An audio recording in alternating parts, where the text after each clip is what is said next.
Hello guys, how are you?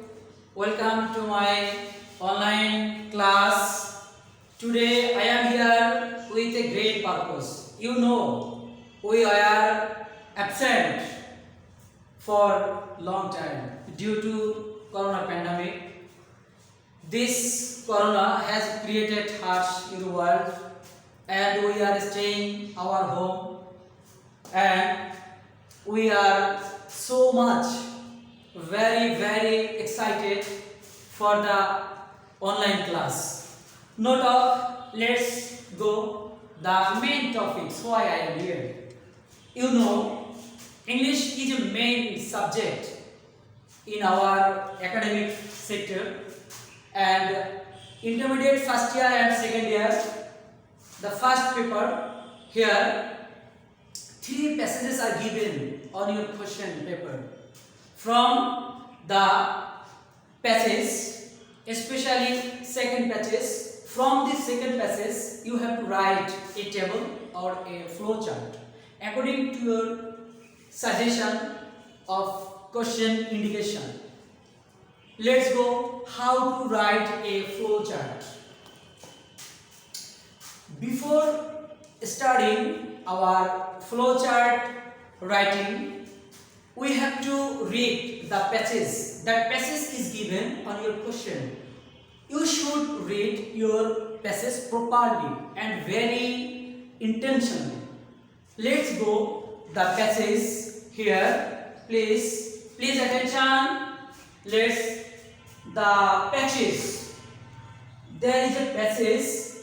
This passage is taken from your first paper and at first we should read this passage very carefully.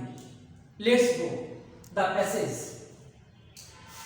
As a child, you must have told to your elders and visitors to your home according to your culture and tradition. Dear students, ইংরেজি বিষয়টা আমরা যদি একটু বাংলা বিষয়টি ভালোভাবে আমরা উপলব্ধি না করি তাহলে আমরা বুঝতে পারবো না। তাহলে আসি এবার একটু আমরা বাংলায় বুঝে নেই এই বাংলা মিনিংটা কি বলা হয়েছে। As a child you must have told to greet your elders and visitors to your home according to your culture and tradition. শিশু হিসাবে তোমাকে কি বলা হয়েছে? To greet your elders. তোমার বয়স্কদের অভিবাদন জানাতে হবে এবং ভিজিটর্স তোমাদের বাড়িতে যারা আসবে দর্শনার্থী বা যারা আসবেন তাদেরকে তোমার অভিবাদন জানাতে হবে টু ইওর হোম তোমার বাড়িতে according to your culture and tradition তোমার সংস্কৃতি তোমার ঐতিহ্য এই অনুযায়ী ভাষায় একটা শিশুকে যা শেখানো হয় অর্থাৎ ছোটকাল থেকে আমাদেরকে শেখানো হয় আমাদের বাসায় যদি কেউ বেড়াতে আসেন তাহলে আমরা তাকে কি করি অভিবাদন জানাই থ্যাঙ্কস এবার আমরা যেতে পারি দ্বিতীয় লাইনে কি আছে দেখি you must also have been told you have taught to be polite in company and keep quiet while others especially your elders spoke কি বলছে লাইনে আমরা দেখতে পাচ্ছি you must also have been taught তোমাকে আরো বলা হয়েছে বা শেখানো হয়েছে কি শেখানো হয়েছে to be polite ভদ্র হতে হবে in company যখন তুমি একটি দলের সাথে থাকবে যখন একটি সঙ্গের সাথে থাকবে তখন and keep quiet while others এবং অপরকেও তোমার কি করতে হবে শান্ত রাখতে হবে আমাদের কথা বলা যাবে না শান্ত থাকতে হবে অপরের সাথে especially your elders spoke যখন তোমার বয়স্ক ব্যক্তিরা কিছু বলে সে কথাগুলো আমাদের মনোযোগ সহকারে শুনতে হবে দেন পরবর্তী লাইনে চলে যাই possibly you at times guard such schooling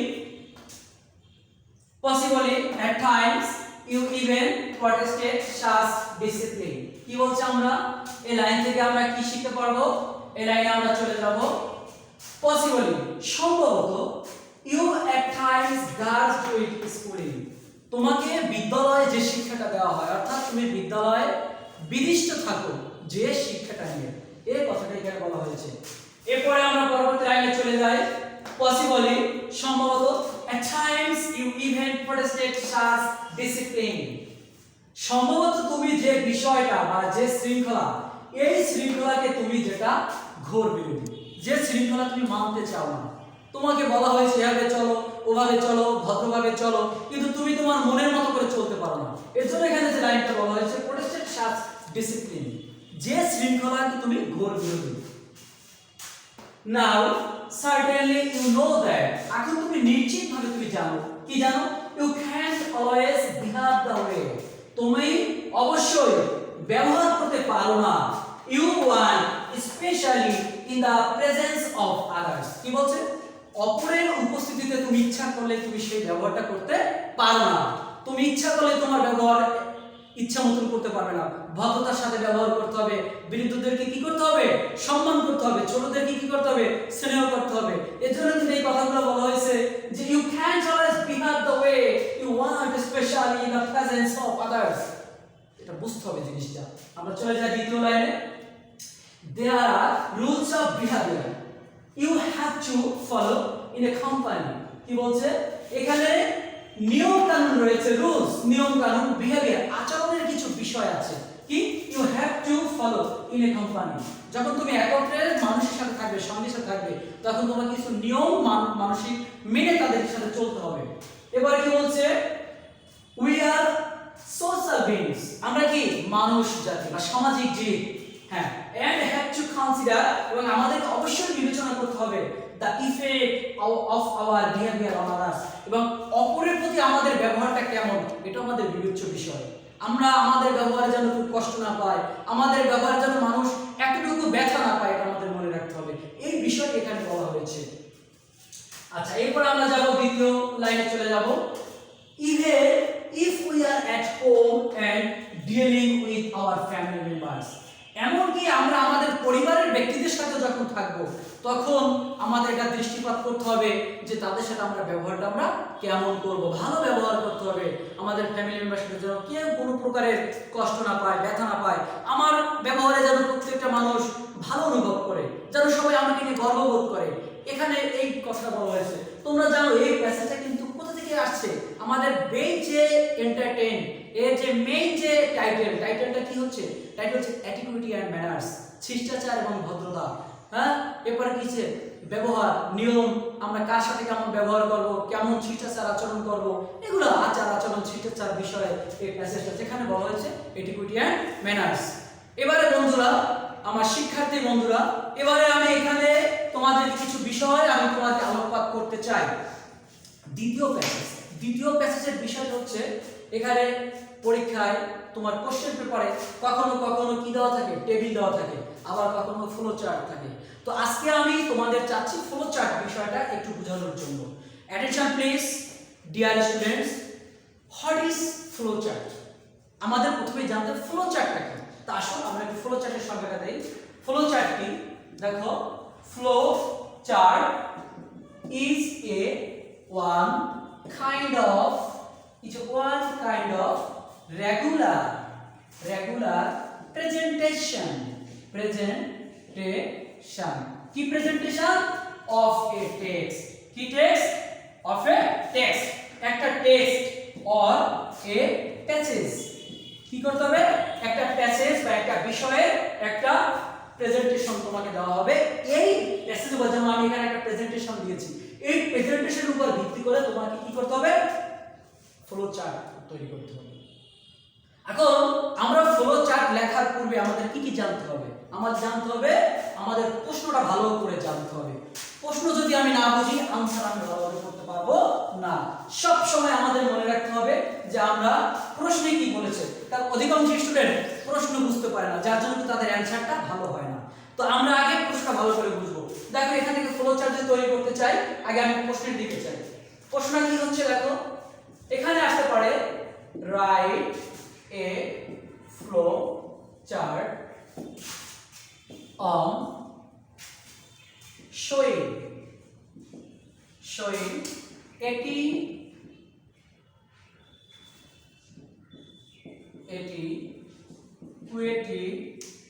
and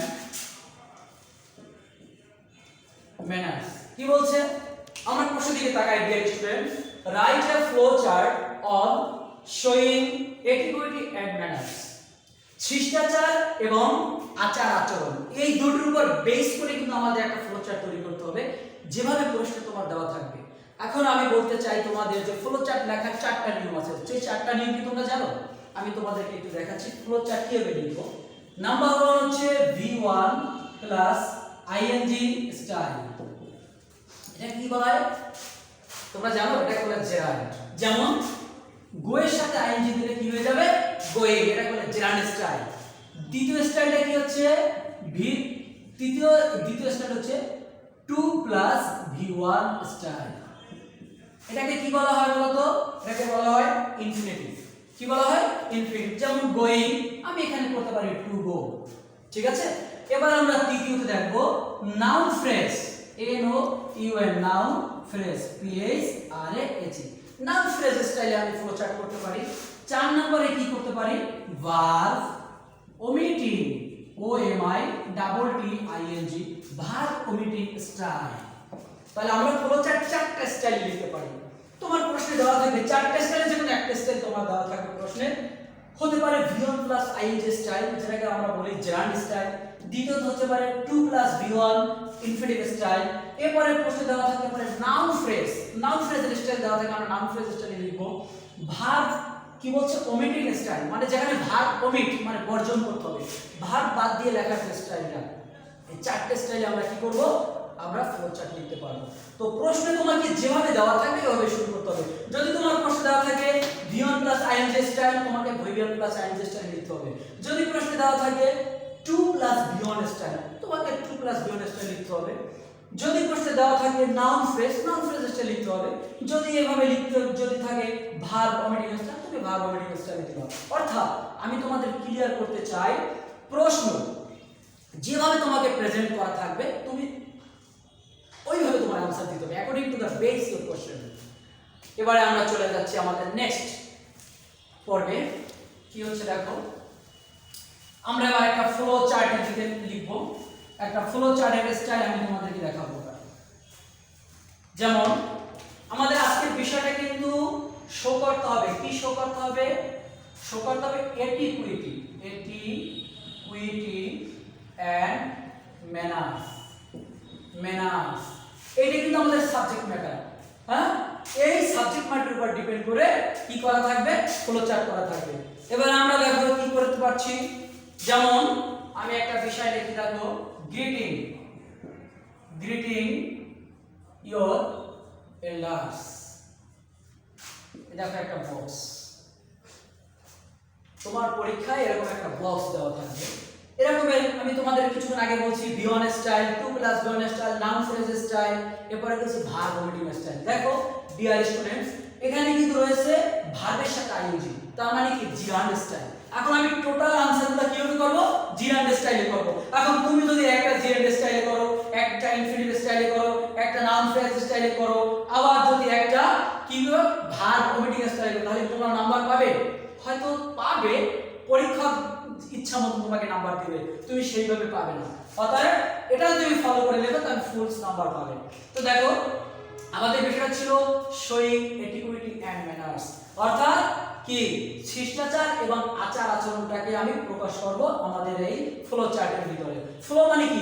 প্রবাহিত হওয়া, একটা পর একটা প্রবাহিত হওয়া। আরেকটা কথা মনে রাখবে, উত্তর লেখার সময় আমরা প্রত্যেকটা বক্স আকারে লিখব। যেমন দেখো তারা বক্স দিয়ে দিয়েছেন, কি দিয়েছে? বক্স দিয়েছে। এখন আমি পরবর্তী আনসার লেখার সময় আমিও প্রত্যেকটা কি করব? বক্স দিব। এরপরে কি বলছে? তারা V1 প্লাস আইএনজি অর্থাৎ ইনফিনিটিভ জিরান্ড স্টাইলে শুরু করছে, আমি প্রত্যেকটা জিরান্ড স্টাইলে লিখব। তাহলে আমাদের লেখার স্ট্যান্ডার্ড ফর্মটা ভালো হবে এবং যে তোমার এই আনসার স্ক্রিপ্টটা দেখবে সে তোমাকে অনেক অনেক ভালো মনে করবেন এবং তোমাকে ভালো মার্কস দিবেন। আচ্ছা, এবারে দেখো এখানে যে বলা আছে greeting your elders. Greeting your elders এই কথাটা কোথা থেকে আসছে? দেখো আমরা প্রথম একটা লাইন আছে, লাইনটা কোথায়? তোমরা এখানে দেখতে পাচ্ছ, you have to greet your elders. কি বলছে? তোমাকে এই যে you have to greet your elders, অর্থাৎ তোমাদের বয়স্কদের তোমাদেরকে অভিবাদন গ্রিট করতে হবে, সেই লাইনটা কিন্তু এখানে চলে আসছে। আচ্ছা, এর সাথে বেস করে আমরা পরবর্তী কি লিখতে পারি? তোমাদের বইতে কিন্তু দেওয়া থাকে বা প্রশ্নে দেওয়া আছে এভাবে সামনাসামনি, কিন্তু আমাদের জায়গার সংকীর্ণতার জন্য আমরা কি করব? আমরা নিচে নিচে লিখব, এভাবে লিখব। আরেকটা কথা প্রিয় শিক্ষার্থীরা, এখানে দেখা আছে অ্যানসারগুলো লিখতে হবে শর্ট স্টাইলে, শর্ট নোট স্টাইলে অথবা ফ্রেজ স্টাইলে। তোমরা জানো ফ্রেজ অথবা শর্ট নোট এর পরে কোনো মার্ক চিহ্ন বসে না, মার্কিং বসে না। যেমন অনেকে আমরা ফুল স্টপ মার্কিং করি, কমা মার্ক করি, এখানে কোনো মার্কিং করা যাবে না। অর্থাৎ ফ্রেজ এবং কি শর্ট নোট এর পরে আমরা কখনো কোনো ফুল স্টপ ইউজ করতে পারবো না। আচ্ছা, এরপরে কি গ্রিটিং ইওর এল্ডার্স, আমরা একটা অ্যানসার দেওয়া আছে, যেখানে দেওয়া আছে তোমার প্রশ্ন থেকে ওয়ান ইজ ডান, যেমন one is done for you, তোমার জন্য একটা করা আছে। এরকম একটা প্রশ্ন দেওয়া থাকবে নিচে one is done for you, তোমাকে একটি করা দেওয়া হয়েছে, যেমন গ্রিটিং ইওর এল্ডার্স একটা করে দেওয়া হয়েছে। এই স্টাইলে আমি বাকিগুলো লিখব। কিভাবে লিখতে পারি দেখো, এরপরে আমরা লিখতে পারি কি পরবর্তী লাইনটা আমি যদি চলে যাই, কি আছে, your home according to your culture and tradition you must have been taught to be polite. দেখো বন্ধুরা, এখানে সুন্দর একটা লাইন আছে টু বি পোলাইট, আমরা কি এটা লিখতে পারি, আমরা লিখতে পারি বি আছে, আমি বি এর সাথে যদি আইএনজি করি তাহলে কি হয়ে যাবে, বিং পোলাইট, বিং পোলাইট। দেখো আমরা কি লিখতে পারি, বিং পোলাইট। এখন আমরা লিখব কার সাথে, in company, in the company। তাহলে দেখো আমি দেখো, তাহলে গ্রিটিং ইওর এল্ডার্স এর সাথে আমি বেস করে দেখো আমি একটা বক্স তৈরি করেছি, এবং আমি এখানে কোনো ফুল স্টপ নাই, আমি কোনো ফুল স্টপ দেইনি। এখানে আইএনজি দিয়ে স্টার্ট করা হয়েছে, আমি এখানে আইএনজি দিয়ে স্টার্ট করে দিয়েছি। যেমন দেখো being flight in the company. এভাবে আমাদের মোট কয়টা আনসার লিখতে হবে, মোট 6টা আনসার লিখতে হবে, মোট 6টা বক্স। অর্থাৎ 5টা বক্সে তুমি মার্কস পাবে, 5 দুগুণে 10 মার্কস। আর একটা বক্স যেহেতু তোমাকে করতে দেওয়া হোক মানে করা দেওয়া মানে দেওয়া হয়েছে, একটা দেওয়া হয়েছে কিভাবে করতে হবে, বাকি 5টা তোমাকে লিখতে হবে। আচ্ছা, এবার আমরা নেক্সটে চলে যাচ্ছি। কি আর কি লেখা যায়, এখানে দেখো রুলস এর একটা কথা আছে।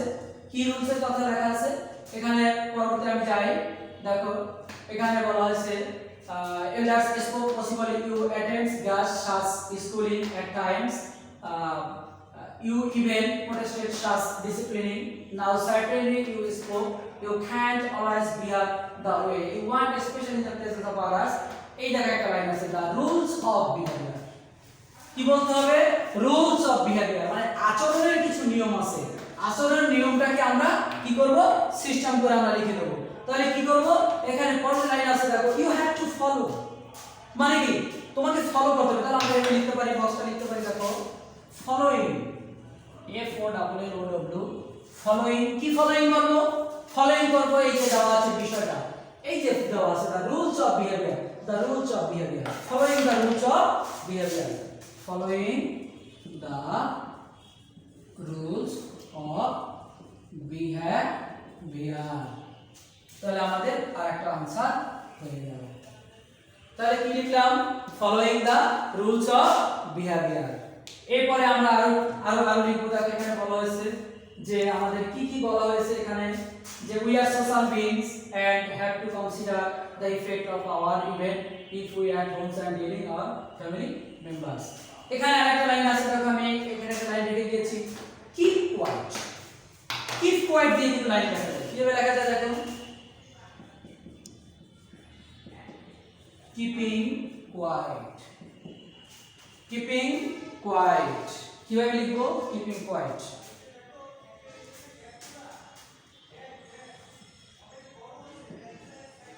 Keeping quite.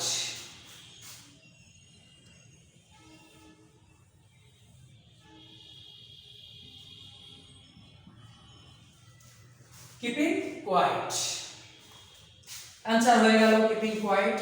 এরপরে আমরা কি করব, যদি এর সাথে আমি আরো বাড়াইতে পারি, যদি তুমি ইচ্ছা করো দিতে পারো কিপিং কোয়াইট হোয়াইল আদার্স, অপরদের সাথে একত্রিত থাকতে হবে।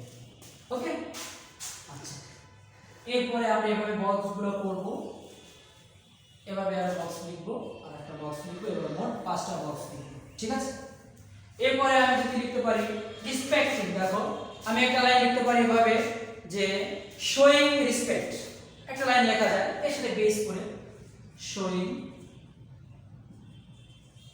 রিসপেক্ট। শোয়িং রেসপেক্ট কি সম্মান আমি শো করলাম কাদেরকে শোয়িং রেসপেক্ট টু এল্ডার্স কি হলো শোয়িং রেসপেক্ট টু এল্ডার্স তাহলে আমাদের কয়টা বক্স হয়ে গেল প্রিয় শিক্ষার্থী 1 2 3 4 5 এটা দেওয়া আছে আমার 4টা হয়েছে আমার আরেকটা লিখতে হবে আমাদের এবার আরেকটা বক্স যদি লিখতে পারি তাহলে আমাদের মোটামুটি আজকের ক্লাসটা মোটামুটি একটা পর্যায়ে চলে আসবে আচ্ছা দেখো এখানে একটা কথা আছে আমাদের এখানে কনসিডারিং দিয়ে একটা লাইন আছে দেখো যখন আমরা কনসিডার করব অর্থাৎ considering hour behaviours on others অপরদের প্রতি যখন আমাদের ব্যবহারটা প্রকাশ করব তখন আমাদের কি করতে হবে এখানে একটা লাইন দেওয়া আছে আমরা লাস্ট যে অ্যানসারটা আমাদের বক্সে বলবে আমরা এখান থেকে নিতে পারি দেখো কনসিডারিং এখানে কি বলছে consider the effect of our behaviour on others অর্থাৎ অপরের সাথে যেমন আমি ব্যবহার করব তখন সেটা আমাদের বিবেচ্য বিষয় বিবেচনা করতে হবে তাহলে আমি এখানে লিখতে পারি এই যে কনসিডার দিয়ে আমরা স্টার্ট করতে পারি considering the effect of our behaviours on others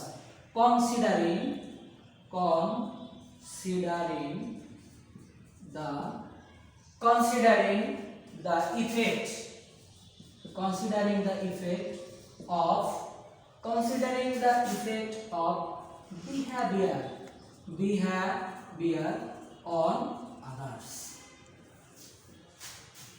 প্রিয় শিক্ষার্থীরা আমি এখানে 5টি বক্স নিজে তৈরি করেছি একটি বক্স দেওয়া ছিল তাহলে আমাদের কি হলো টোটাল 1 2 3 4 5 6 6টা বক্স তো 6টা বক্সের ভিতরে তুমি কত মার্কস পাবে 5 এর সাথে আমি যদি 2 দিয়ে গুণ দিই তাহলে आंसर কি আসে 10 অর্থাৎ প্রত্যেকটা বক্সের জন্য কি কত মার্কস 2 মার্কস প্রত্যেকটা বক্সের কত 2 মার্কস একটা তোমাকে করতে দেওয়া হয়েছে বাকিগুলা এই স্টাইলে তোমাকে করতে হবে তাহলে তুমি পরীক্ষায় যদি आंसरটা লিখতে পারো ঠিকমতো তাহলে তুমি কত মার্কস পাবে 5 দুগুণে 10 মার্কস প্রিয় শিক্ষার্থীরা এতক্ষণ আমরা যে ক্লাসটা করলাম এটা ছিল কিসের উপরে এটিকিউটি এন্ড ম্যানার্স এর উপরে বেস করে একটা প্যাসেজ আমি তোমাদেরকে দেখিয়েছি প্যাসেজের উপর বেস করে এখানে ফ্লো চার্ট রাইটিং আমি দেখিয়েছি